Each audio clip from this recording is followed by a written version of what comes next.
পানীয় জল শুধু খাওয়াই যাবে, ঘরের কোনো কাজে ব্যবহার করা যাবে না। নিয়ম ভাঙলেই শাস্তি হবে, দিতে হবে ৫,০০০ টাকা জরিমানা, এমনই নির্দেশ জারি হয়েছে বেঙ্গালুরুতে।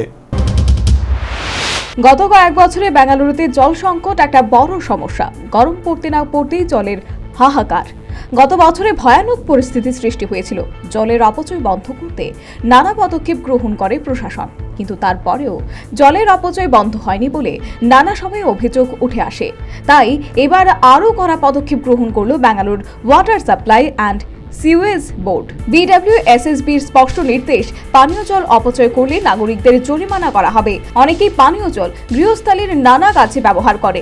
এছাড়াও গাড়ির ধোয়া, বাগানে জল দেওয়া, নির্মাণ কাজে ব্যবহার করা, রাস্তা পরিষ্কারের মতো কাজেও ব্যবহার করা হয়। এবার থেকে এই সব কাজ করা যাবে না। যদি কেউ নির্দেশ অমান্য করে তাহলে তাকে ৫,০০০ টাকার জরিমানা করা হবে। তারপরেও যদি কেউ নির্দেশ লঙ্ঘন করে তাহলে প্রতিদিন ৫০০ টাকা করে জরিমানা করা হবে। দেশের সিলিকন ভ্যালি বেঙ্গালুরুর জল কষ্টে ভুগছে। কোথাও জল পাওয়া যাচ্ছে না, এমনকি বোরওয়েলগুলিও শুকিয়ে গিয়েছে। সারাদিনে জলের চাহিদা মেটাতে ভরসা শুধু জলের ট্যাঙ্কারের, যা সুযোগ পেয়ে ৫ থেকে ১০ গুণ বেশি টাকা নিচ্ছে। চলতি সপ্তাহের শুরু থেকে জল সংকট চরমে উঠেছে বেঙ্গালুরুতে। পানীয় জল তো দূর, নিত্যদিনের কাজের জন্য জল পাওয়া যাচ্ছে না। এই বছর সংকট সব থেকে বেশি তীব্র হয়ে দেখা দিয়েছে। এলাকায় থাকা গভীর নলকূপগুলিও শুকিয়ে যাচ্ছে।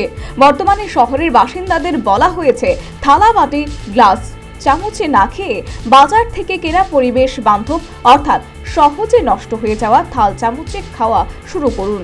বিভিন্ন আবাসনগুলির কমিটি জলের কষ্টের কথা মাথায় রেখে নিজেরাই জল দিয়ে হাত মুখ ধোয়া বন্ধ করে তার জায়গায় ভিজে টিস্যু পেপার ব্যবহার করতে শুরু করেছে। এই অবস্থায় আবাসিক কল্যাণ সমিতিগুলি পাড়ায় পাড়ায় জল অপচয়ের বিষয়ে হুলিয়া জারি করেছে। এমনিতেই জল ব্যবহারের উপর রেশনিং শুরু হয়ে গিয়েছে। শহরের বাসিন্দাদের ৪ চাকা ২ চাকা গাড়ি ধোয়া বন্ধ রাখার নির্দেশ দেওয়া হয়েছে।